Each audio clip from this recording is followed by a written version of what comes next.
জয় নিতাই, জয় শ্রী রাধেশ্বর। আমরা হরিদাস ঠাকুর সম্পর্কে কয়েকদিন যাবৎ আলোচনা শ্রবণ করে আসছি।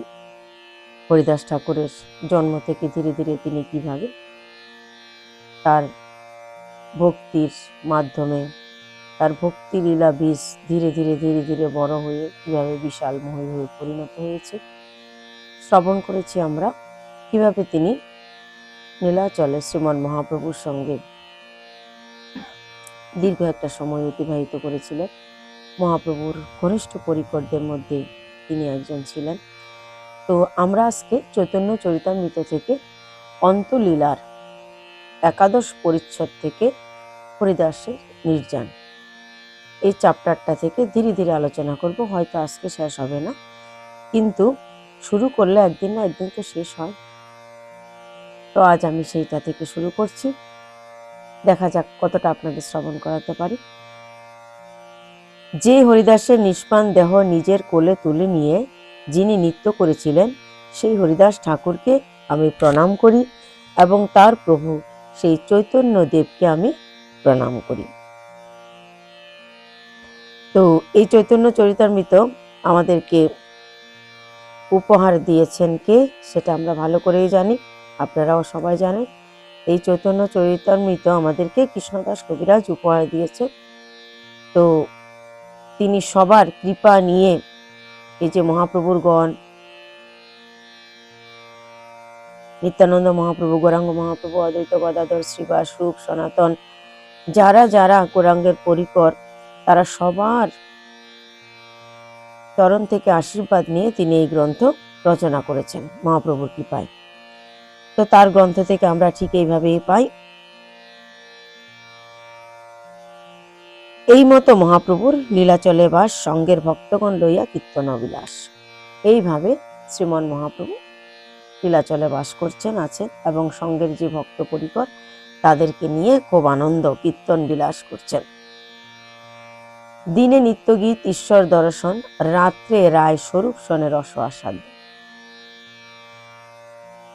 দিনের বেলায় তিনি নৃত্য করছেন, কীর্তন করছেন, আনন্দে আত্মহারা হচ্ছেন, আবার ঈশ্বর দর্শন করছেন, মানে জগন্নাথের বিগ্রহ দর্শন করছেন। জগন্নাথ মন্দিরে গিয়ে জগন্নাথ, বলভদ্র, সুভদ্রা দেবী, সুদর্শন চক্র, চার মূর্তিকে দর্শন করছেন। আর রাত্রিবেলা রায় স্বরূপ এই ভক্তদের সঙ্গে রস আস্বাদন করছেন। কি রস? কৃষ্ণ কথা অমৃত রস আস্বাদন করছেন। এই মতো মহাপ্রভুর সুখে কালো যায়, কৃষ্ণর বিরহ বিকার অঙ্গে না আমার। সুখে তো কাল যাচ্ছিল, সময় অতিবাহিত হচ্ছিল সুখে, কিন্তু কৃষ্ণের যে বিরহ রূপ বিকার, কৃষ্ণের বিরহ রূপ যে দুঃখ, সেটা আর দেহে সহ্য হচ্ছে না, আর সহ্য করতে পারছেন না। এত ধীরে ধীরে বিকারটা বাড়ছে, দিনে দিনে বাড়ে বিকার, রাত্রি অতিশয়। যে কোনো রোগ কিন্তু রাত্রে বাড়ে। আর এই যে প্রেমজনিত রোগ, উৎকণ্ঠা, ভগবানকে পাওয়ার, ভগবানকে দর্শন করার লালসা, ভগবানকে কাছে পাওয়ার ইচ্ছা, এই বিরহটা, এই বিরহ দিনে দিনে তো বাড়ছে, কিন্তু রাত্রিবেলায় অতিশয় অতি বিশাল হচ্ছে। রাত্রিবেলাতে তিনি আর নিজেকে ধরে রাখতে পারছেন না যে এত কষ্ট হচ্ছে তার। চিত্ত উদ্বেগ প্রলাপাদি যত শাস্ত্রে হয়, স্বরূপ গোসাই আর রামানন্দ রায় রাত্রি দিনে করে দোহে প্রভুর সহায়। চিত্তে উদ্বেগ হচ্ছে, প্রলাপাদি হচ্ছে, যত রকমের বিকার শাস্ত্রে আছে সব রকম মহাপ্রভুর শরীরে এসে ভিড় করছে। স্বরূপ গোসাই আর রায় রামানন্দ রাত্রি দিনে প্রভুর প্রিয় প্রিয় শ্লোক শুনিয়ে, প্রিয় রাধারানীর কথা, কৃষ্ণের কথা শ্রবণ করিয়ে সুখ দিতে চাইছে, চেষ্টা করছে কিভাবে প্রভু ভালো থাকে। রাত দিন প্রভু সহায় আছে দুজন। একদিন গোবিন্দ মহাপ্রসাদ লইয়া, গোবিন্দ কি? গম্ভীরার মহারাজ, তৎকালীন মহারাজ। একদিন গোবিন্দ মহাপ্রসাদ লইয়া হরিদাসে দিতে গেল আনন্দিত হইয়া। মহাপ্রভু এটা নিয়ম করেছিলেন, হরিদাস ঠাকুরকে প্রত্যেক দিন মহাপ্রসাদ পৌঁছে দেবেন গোবিন্দ দাস। প্রত্যেক দিন মহাপ্রভুর আদেশে বা মহাপ্রভুর আজ্ঞায় এই গোবিন্দ দাস গিয়ে মহাপ্রসাদ পৌঁছে দিতেন হরিদাসের কাছে, হরিদাস সেবা নিতেন। তো প্রত্যেক দিনের মতো আজকে গেছে একদিনের কথা বলছেন। একদিন তো গোবিন্দ দাস গেল মহাপ্রসাদ লইয়া হরিদাসের কাছে। দেখে হরিদাস ঠাকুর করিয়াছে শয়ন, মন্দ মন্দ করিতেছে শঙ্কা সংকীর্তন। কি দেখলেন গিয়ে? হরিদাস ঠাকুর শুয়ে আছে, মন্দ মন্দ নাম সংকীর্তন করছে, হরে কৃষ্ণ কৃষ্ণ কৃষ্ণ হরে হরে, হরে রাম রাম রাম হরে হরে। নাম সংকীর্তন করছেন শুয়ে শুয়ে, মন্দ মন্দ করিতেছে নাম সংকীর্তন, অর্থাৎ মৃদু মৃদু মিঠা মিঠা সুরে। গোবিন্দ কহে উঠে আসি করহ ভোজন, হরিদাস কহে আজি করিব লঙ্ঘন। প্রসাদ এনেছে, হরিদাস ঠাকুরকে বলছে, আরে কি করছো, উঠো উঠো, আসো, প্রসাদ এনেছি, উঠে সেবা করো, প্রসাদ নেবে, উঠে আসো। আর হরিদাস ঠাকুর কি বলছেন? হরিদাস ঠাকুর বলছেন, আজকে আমি লঙ্ঘন করি, প্রসাদের অবজ্ঞা করতে নেই, অপমান করতে নেই, কিন্তু আজকে আমি লঙ্ঘন করব, প্রসাদ পেতে পারবো না। কেন? সংখ্যা সংকীর্তন নাহি পুরে, কেমনে খাইব, মহাপ্রসাদ আনিয়াছ কেমনে উপেক্ষিব। দুদিকেই সমস্যা। একদিকে বলছে আমার নাম সংখ্যা কমপ্লিট হয়নি, সম্পূর্ণ হয়নি, আমি কি করে সেবা নেব। আরেকদিকে বলছে মহাপ্রসাদ এনেছো, কি করে আমি তার অবজ্ঞা করব, অপমান করব। উভয় সংকট। প্রসাদ পেলেও বিপদ, না পেলেও বিপদ। প্রসাদের অপমান করলে তো পরের জন্মে বৃক্ষ হয়ে জন্ম নিতে হবে, পরের জন্মে বৃক্ষ হয়ে যেতে হবে যদি প্রসাদের অপমান করি। মহাপ্রসাদ মানে কি? প্রসাদ শব্দের অর্থটা কি? প্রসাদ শব্দের অর্থ হচ্ছে প্রভুর সাক্ষাৎ দর্শন। প্রসাদ, পরে ফলাতে প্রভুর, দন্তাস্ব আকার, সাক্ষাৎ, দতে দর্শন। প্রভুর সাক্ষাৎ দর্শন হয় এই প্রসাদের মাধ্যমে। কি করে অপমান করব, অবজ্ঞা করব, কিন্তু নাম সংখ্যা সম্পন্ন হয়নি, কি করে আমি এই প্রসাদ নেব। দেখুন হরিদাসের কি ভক্তি, কি বৈরাগ্য, কি প্রেম। আর আমরা সকালবেলায় উঠেই বলি, না না, আগে এক কাপ চা চাই। কোথায় স্নান, কোথায় আহ্নিক, কোথায় ভগবানের দর্শন, কোথায় অর্চন, কোথায় বন্দন, না আগে সকালবেলা এক কাপ চা চাই। আরে যার জন্য এই জীবনটা আছে, যিনি এই জীবনটা দিয়েছেন, যিনি সকালে ঘুম থেকে ওঠার পরে আমাকে বাঁচিয়ে লিখেছেন, তাকে তো আগে ধন্যবাদ জানাও, তাকে তো আগে প্রণাম করো, বন্দনা করো, তবেই তোমার দিনের শুরুটা করো। এরকম নিয়ম আমাদের প্রত্যেকের হওয়া উচিত। তো হরিদাস ঠাকুর বলছেন, কি করে আমি মহাপ্রসাদ লঙ্ঘন করব, আর কি করেই বা পাবো। মহাপ্রসাদ আনিয়াছ কেমনে উপেক্ষিব, এত বলি মহাপ্রসাদ করিল বন্দন, এক রঞ্চ লইয়া তার করিল ভক্ষণ। মহাপ্রসাদকে বন্দনা করলেন, প্রণাম করলেন। আমাদেরও এরকম করা উচিত, হরিদাস ঠাকুর থেকে শিক্ষা নেওয়া উচিত। ধরুন আপনার একাদশী, এবার একাদশী ব্রতের দিন অনেক কিছু আমরা সেবা নিই না, অনুকল্প সেবা নিই। তো হয়তো কেউ একজন ভগবানের প্রসাদ এনে দিল, ভগবান তো সবই খেতে পারে, ভগবান সবই পেতে পারে, কিন্তু নিয়মটা আমাদের জন্য। তো আমরা একাদশী ব্রত করেছি, হয়তো কেউ একজন আমাকে প্রসাদ এনে দিল, কিন্তু একাদশী ব্রত করেছি, প্রসাদ তো আমি নিতে পারবো না, তাই কি করিব? প্রসাদকে বন্দনা করব, প্রণাম করব, ক্ষমা চাইব। আজকে একাদশী ব্রত, তাই আমি এই প্রসাদ নিতে পারছি না, হে মহাপ্রসাদ আমায় ক্ষমা করো। অপমান করবে না, প্রসাদকে বন্দনা করবে। আর প্রয়োজন হলে একটুখানি নিয়ে রেখে দেবে, পরের দিন সেটা মুখে দেবে, একটুখানি তিল পরিমাণ রেখে দাও, পরের দিন সেটা সেবা নিয়ে নাও পালন করার পরে। তাহলে প্রসাদের অপমান হবে না, সে পাপ আমাদের লাগবে না। তো হরিদাস ঠাকুর প্রসাদকে বন্দনা করলেন, এক রঞ্চ একটুখানি নিয়ে সেটা গ্রহণ করলেন। 8 দিনে মহাপ্রভু তার ঠাই আইলা, সুস্থ হও হরিদাস তাহারে পুছিলা। আরেকদিন, 8 দিন মানে ধরুন পরের দিন মহাপ্রভু আসছে কার ঠাই? হরিদাসের ঠাই। হরিদাসকে এসে জিজ্ঞাসা করছে, তাহারে জিজ্ঞাসা করছে, সুস্থ হও, তুমি কেমন আছো, সুস্থ হয়েছো কি? জিজ্ঞাসা করলো কুশল বার্তা। নমস্কার করি দেহ করিল নিবেদন, শরীর সুস্থ হয় মোর অসুস্থ বুদ্ধিমান। হরিদাস ঠাকুর কি বলছে? মহাপ্রভু যখন কুশল বার্তা জিজ্ঞেস করছে কেমন আছে, বলে আরে আমার শরীর তো সুস্থ আছে, কিন্তু অসুস্থ আমার বুদ্ধিমন, আমার বুদ্ধি, আমার মনটা অসুস্থ। কি কারণ? প্রভু কহে কোন বেদি কহত নির্ণয়। কি হয়েছে সেটা তো বলো, কোন ব্যাধি, কোন অসুখ, তবে সে মতো ডাক্তার দেখাবো। দেহ কহে শঙ্কা সংকীর্তন না পুরোয়, তার একটাই রোগ, আমি যে নিয়ম, আমি যে সংকল্প নিয়েছি 3 লক্ষের অধিক নাম জপ করব, 1 মাসে কোটি নাম জপ করব, এই যে সংকল্প পূরণ হচ্ছে না আমার।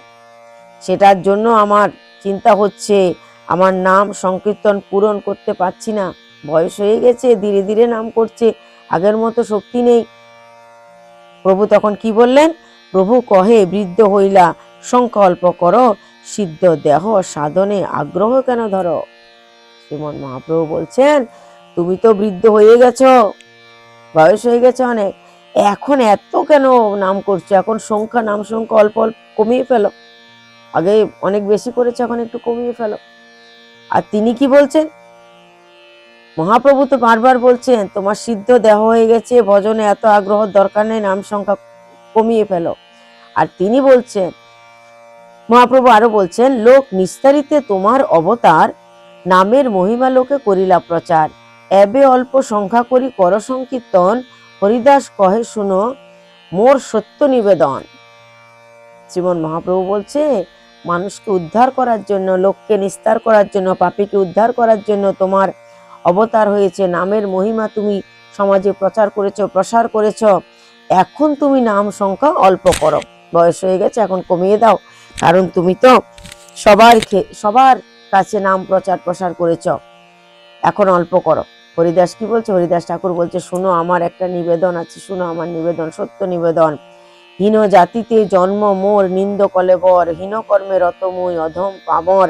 আরে আমার তো জন্মই হয়েছে হীন জাতিতে, অধম আমি, পামর আমি, নিজ কর্মে রত থাকি আমি, অস্পর্শ অদৃশ্য মোরে অঙ্গীকার করিলা, রোপ নরক হইতে কারি বৈকুণ্ঠে চড়াইলা।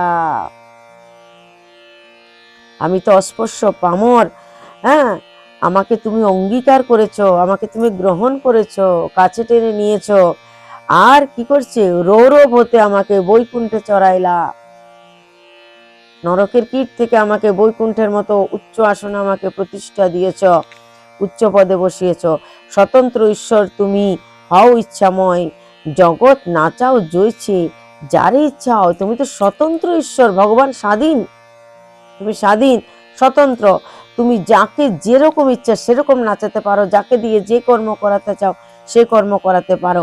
অনেক নাচাইলে মোরে প্রসাদ করিয়া। এখানে প্রসাদ মানে কৃপা। আমাকেও তুমি অনেক নাচিয়েছো, এই দেহ দ্বারা অনেক কাজ করিয়ে নিয়েছো, তোমার কৃপা করে আমার দেহ দিয়ে তুমি অনেক কাজ করেছ। তাই বলছি কি, অনেক নাচাইলে মোরে প্রসাদ করিয়া, বিপ্রের শ্রাদ্ধ পাত্র খাইলু ম্লেচ্ছ হইয়া। আমি ম্লেচ্ছ, নিচে যাও তুই, কিন্তু বিপ্রের, ব্রাহ্মণের প্রধান যে ভোজ্যি পাত্রটা আমরা আগেও কিছুটা শ্রবণ করেছিলাম। অদ্বৈত মহাপ্রভুর যখন মা মারা গেছেন, তখন প্রধান ভোজ্যি পাত্রটা কাকে দিয়েছিল? হরিদাস ঠাকুরকে। তার কৃপা, শ্রীমন মহাপ্রভুর কৃপা। আবার শ্রীমন মহাপ্রভু এরকম একটা লীলা করেছিলেন, সেটা অন্যদিন আমরা আস্বাদন করব, আজকে বলতে গেলে অনেক সময় বেরিয়ে যাবে। তাই এটাই বলতে চাইছে যে আমি তো নিচু জাতির, কিন্তু শ্রাদ্ধের প্রধান ভোজ্যি পাত্রটা আমি পেয়েছি ব্রাহ্মণের, তাও তোমার কৃপাতে। বিপ্রে শ্রাদ্ধ প্রাপ্ত খাইল ম্যাচ্ছ হইয়া, এক বাঞ্ছা হয় মোর বহুদিন হইতে, লীলা সম্বরিবে তুমি মোর লয় চিতে। একটা আমার মনের ইচ্ছা আছে, একটা বাঞ্ছা আছে, বহুদিন ধরে আমার বহুদিন ধরে মনে একটা ইচ্ছা আছে। সেই ইচ্ছার কথা তোমাকে এতদিন বলা হয়নি, বহুদিন ধরে একটা ইচ্ছা আছে আমার মনে। শরীর যে তুমি সম্বরিবা, গোপন করবে বা লুকিয়ে ফেলবে তোমার এই দেহটাকে, সেটা আমি জেনে গেছি। কি করে জানলেন? কারণ হচ্ছে, অদ্বৈত মহাপ্রভু শান্তিপুর থেকে জগদানন্দ দাসের মাধ্যমে একটা চিঠি, একটা কর্চা পাঠিয়েছিল জীবন মহাপ্রভুর জন্য।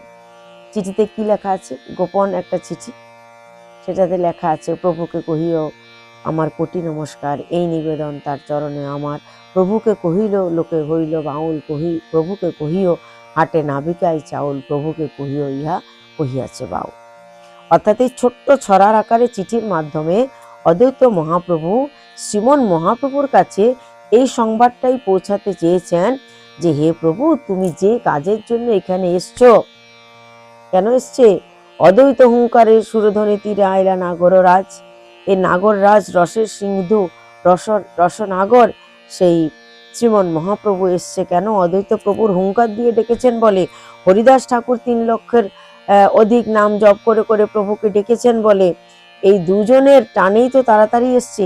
শ্রীমন মহাপ্রভু বলেছিলেন হরিদাসকে যে যেটুকু আমার বিলম্ব ছিল আসার, যে আমি ভাবছিলাম আরো পরে যাব আরো পরে যাব, সে বিলম্ব তেজিয়া দেরি না করে তাড়াতাড়ি এসছি তোদের জন্য, তোর জন্য এসছি। তোকে 22 বাজারে ব্যত্রাঘাত করেছে, আর তোর কষ্ট সহ্য করতে পারিনি, তাড়াতাড়ি এসছি আমি। তাই ওই হরিদাস ঠাকুরের কারণে, অদ্বৈত মহাপ্রভুর কারণে তাড়াতাড়ি এসছেন। তাই সে অদ্বৈত মহাপ্রভু আজকে চিঠি আকারে বলছেন যে তুমি তো এসছো এই নাম সংকীর্তন প্রচার প্রসার করার জন্য, এখন নামের বন্যা বয়ে গেছে। এখন হাটে আর চাল বিক্রি হচ্ছে না, সব ঘরে ঘরে এত ধান এত চাল আছে, আর বিক্রি হচ্ছে না, হাটে না বিকায় চাউল। এবার আর কাজের আউল নেই, আর কাজের দরকার নেই, এবার তুমি যেতে পারো। এই চিঠি জগদানন্দ দাস নিয়ে গিয়ে মহাপ্রভুকে যখন দিচ্ছিলেন, মহাপ্রভু পড়তে বলেছিলেন, সবাই ইষ্টগোষ্ঠী করছিল সেখানে, হরিদাস ঠাকুরও সেখানে ছিলেন। সেই চিঠিটার অর্থ অন্য কেউ বুঝতে পারুক চাই না পারুক, শ্রীমন মহাপ্রভু এবং হরিদাস বুঝেছিলেন। মহাপ্রভু বুঝে তো হেসেছেন, হ্যাঁ যে আমাকে এনেছে সে চলে যেতে বললে চলে যাবে, অসুবিধা নেই। কিন্তু হরিদাস ঠাকুর বুঝেছেন মহাপ্রভু আর বেশি দিন থাকবেন না, অচিরেই তিনি দেহ সম্বরণ করবেন, দেহকে লুকিয়ে ফেলবেন। কিন্তু একটা সমস্যা কি, হরিদাস ঠাকুর মনে মনে ভাবছেন আমি তো শ্রীমন মহাপ্রভুকে পুত্রবৎ স্নেহ করি, ভগবান জ্ঞান করি, কিন্তু সেটা কি প্রেম? দাস্য সখ্য বাৎসল্য মধুর 4 প্রকার যে প্রেম, 4 প্রকার যে ভাব আছে, সেই ভাবের মধ্যে আমি কোন ভাবের উপাসক? আমি তো বাৎসল্য ভাবের উপাসক, তাকে সেইভাবে স্নেহ করি। এই সংসারের কি নিয়ম? আগে পিতার মৃত্যু হবে, তবে পুত্রের মৃত্যু হবে। তাই আমি চাইছি আগে চলে যেতে। মহাপ্রভু আগে যাইতে চাইছে হরিদাস। তাই মহাপ্রভুকে বলছেন আমার একটা ইচ্ছা আছে, তোমাকে বলছি সেই ইচ্ছার কথা। আমি জেনে গেছি তুমি লীলা সম্বরণ করবে, সেই লীলা প্রভু মোরে কভু না দেখাইবা। এই কষ্টকর লীলা আমাকে প্রভু তুমি দেখাবে না, ওই যে তোমার দেহটা লুকিয়ে ফেলার লীলা। আপনার আগে মোর শরীর পারিবা, আরে আমার শরীরটাকে সম্পূর্ণ করবে, দেহটাকে লুকাবে, মৃত্যুর পর যে কাজ করতে হয় সবগুলা তুমি করবে নিজের সামনে থেকে, তোমার সামনেই সেই কাজগুলো হবে। তাই বলছে সেই লীলা প্রভু মোরে কভু না দেখাইবা, আপনার আগে মোর শরীর পারিবা। কি বলছে তারপরে? হৃদয়ে ধরিব তোমার কমল চরণ, নয়নে দেখিব তোমার চাঁদ বদন, জিহ্বায় উচ্চারিব তোমার শ্রী কৃষ্ণ চৈতন্য নাম, এই মতো মোর ইচ্ছা ছাড়িব পরাণ। মহাপ্রভুকে বলেই দিচ্ছে কি করে পরাণ ছাড়বে, কি করে চলে যাবে, কি করে চলে যেতে চায়। সেরকম আমি আর আপনি, আমরাও প্রভুকে জানিয়ে রাখা উচিত, বলে রাখা উচিত। কখন সেই সময় আসবে, কফে গলা ঘিরে আসবে, চেতনা শক্তি লোপ পেয়ে যাবে, বুদ্ধি বিবেক নষ্ট হয়ে যাবে, বলতে পারবো না কিছুই। কাজেই হে ভগবান, হে প্রভু, হে চিত্তচোর, হে রসের নাগর, তোমার চরণে আগেই নিবেদন করে রাখছি, যে সময়ে আমার মৃত্যুটা আসবে, কাল উপস্থিত হবে, তখন কিভাবে যেতে চাই আমি যেতে চাই হৃদয়ে ধরিব তোমার রাতুল চরণ, তোমার শ্রীচরণটা হৃদয়ে ধারণ করব, তোমার দেখতে দেখতে দেখতে দেখতে দেখতে দেখতে তোমার নাম উচ্চারণ করে যেন আমি চলে যেতে পারি। হে প্রভু, সারা জীবন ধরে ভজন করে যাচ্ছি, ডেকে যাচ্ছি, কোনোদিন তো দর্শন দাও না, মৃত্যু সময়ে অবশ্যই তুমি এসে আমার সামনে দাঁড়াবে, দর্শন দেবে। ভগবান কি বলছেন? ভগবান বলছেন সারা জীবন ধরে অভ্যাস করে যাওয়া তোমার স্বভাব, মৃত্যু সময়ে এসে দর্শন দেওয়া আমার স্বভাব। তাই সারা জীবন ধরে আমরা ভজন করে যাব ভগবানকে পাওয়ার জন্য, তাই সারা জীবন ধরে আমরা অভ্যাস করে যাব ভগবানকে পাওয়ার জন্য। আর ভগবান কাছে প্রার্থনা করব সারা জীবন দর্শন দাও আর না দাও, মৃত্যু সময়ে অবশ্যই তুমি এসে আমাকে দর্শন দিও। হরিদাস ঠাকুরের মতো জানিয়ে রাখুন সবাই। হরিদাস ঠাকুর যেমন শ্রীমন মহাপ্রভুকে বলছেন জিহ্বায় উচ্চারিব তোমার শ্রীকৃষ্ণ চৈতন্য নাম, এই মতো মোর ইচ্ছা ছাড়িব পরাণ। আমার এই ইচ্ছা, এভাবে আমি প্রাণটা ছেড়ে দেব। মোর এই ইচ্ছা যদি তোমার কৃপা হয়, এই নিবেদন মোর কর দয়াময়। যদি তোমার ইচ্ছা হয় আমার এই নিবেদন, এই প্রার্থনা তুমি স্বীকার করো, যদি তোমার ইচ্ছা হয় তবে তুমি এইভাবে কাজ করতে পারো। তাই এই নিবেদন আমার তোমার কাছে তুমি কৃপা করে যদি পূরণ করো। এই নিজ দেহ মোর পরে তোমার আগে, এই বাঞ্ছা সিদ্ধ মোর তোমাতেই লাগে। আমার এই নিচু দেহটা তোমার সামনে যেন পতন হয়। আমার এই বাঞ্ছা, আমার এই ইচ্ছাটা তুমিই সিদ্ধ করতে পারো, তুমিই পারো একমাত্র সেটা করতে। এই বাঞ্ছা সিদ্ধ মোর তোমাতে লাগে। প্রভু কহ হরিদাস, তুমি যে মাগিবে কৃষ্ণ কৃপাময় তা অবশ্যই করিবে। শ্রীমন মহাপ্রভু কি বলছে? তিনি করবে বলছে না, কি বলছে? তুমি যেটা চাইবে, তুমি কার দাস? কৃষ্ণের দাস, সারাদিন রাত কৃষ্ণ নাম করছো, কাজেই তুমি যেটাই চাইবে, যেটাই তুমি চাইবে ভগবানের কাছে, কৃষ্ণ কৃপাময় তা অবশ্য করিবে। ভগবান শ্রীকৃষ্ণ অত্যন্ত কৃপাময়, তিনি অবশ্যই তোমার মনের ইচ্ছা পূর্ণ করবে। আমরা একটু থেকে একটু হলে কি বলি? আমি করেছি, আমার বাড়ি, আমি বানিয়েছি, আমি কিনেছি, আমি করেছি, আমি করেছি। এদিকে হরিদাস ঠাকুর বলছে তুমি করতে পারো ইচ্ছা হলে, কিন্তু তবুও ভগবান চৈতন্য মহাপ্রভু বলছেন না যে আমি করবো। মহাপ্রভু কি বলছেন? কৃষ্ণ কৃপাময় তা অবশ্যই করিবে। কৃষ্ণ করবে, কৃষ্ণ কৃপাময় তা অবশ্যই করিবে। কিন্তু আমার যে কিছু সুখ তোমার সব লইয়া, কিন্তু আমার যে সমস্ত সুখ তোমাদের সবাইকে নিয়ে তোমার যোগ্য নহে যাও আমারে ছাড়ি। তোমাদেরকে সবার নিয়েই তো আমার সুখ, আমাকে ছেড়ে চলে যাবে, এটা তোমার যোগ্য নয়, এটা তোমার উচিত হবে না। চরণে ধরি কহে হরিদাস, না করিও মায়া। মহাপ্রভু চরণ ধরে বলছে, প্রভু না করিও মায়া, মায়া করো না প্রভু, অবশ্যই অধমে প্রভু করিবে এই দয়া। তুমি অবশ্যই এই অধমকে এই দয়াটা করবে। মোর শিরোমণি মহা সেই মহাশয়, তোমার লীলার সহায় কোটি কোটি হয়। আর আমি তো তুচ্ছ, মোর থেকে, আমার থেকে আরো শিরোমণি অনেক অনেক উচ্চ কোটির ভক্ত, অনেক মহাশয় আছে, তোমার লীলার সহায় হবে তারা। আমি তো কি? আমার হেন এক কীট যদি মরি গেল, এক পিপিলিকা মরলে পৃথিবীর কাহা হানি হইল। হরিদাস ঠাকুর নিজেকে কি ভাবছে, কত তুচ্ছ জ্ঞান করে বলছে, আমার হেন এক কীট যদি মরি গেল, আমার মতো একটা কীট যদি চলে গেল, তাহলে কি আসে যায়? একটা পিঁপড়ে যদি মারা যায়, পৃথিবীর কি আসে যায়? নিজেকে পিঁপড়ের সঙ্গে তুলনা করছেন হরিদাস ঠাকুর। শ্রীমন মহাপ্রভু কিন্তু তাকে একটু পরেই উজ্জ্বল মণিমুক্তা কান্তির সঙ্গে তুলনা করবেন। তো আমার মতো একটা পিঁপড়ে চলে গেলে কিছু আসে যায় না। ভক্তবৎসল প্রভু তুমি, মুই ভক্তাভাস, তুমি তো ভক্তবৎসল প্রভু, আমি তো ভক্তের মতো একটা আভাস মাত্র। অবশ্যই পুরাবে প্রভু মোর এই আশ, তুমি আমার এই মনের আশা অবশ্যই পূরণ করবে।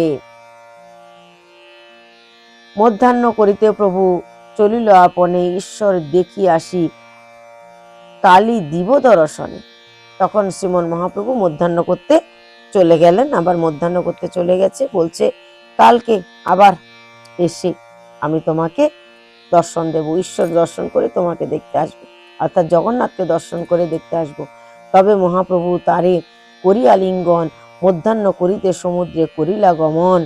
প্রাতকালে ঈশ্বর দেখি সব ভক্ত লইয়া, হরিদাসে দেখিতে আইলা বিলম্ব তেজিয়া। আবার পরের দিন সকালবেলা শ্রীমন মহাপ্রভু আসছেন হরিদাস ঠাকুরকে দর্শন দিতে, কিন্তু কি বিলম্ব তেজিয়া, আজকে তাড়াতাড়ি এসছে, দেরি করলো না। শ্রীমন মহাপ্রভু পরদিন এসে আবার হরিদাস ঠাকুরের কাছে এসে দর্শন তো দিলেন। তারপর কি কি লীলা হবে এটা আমরা না হলে কালকেই শুনবো। আজকে এই পর্যন্ত রাখি। জয় নিতাই, জয় গৌর, জয় শ্রী রাধেশ্যাম।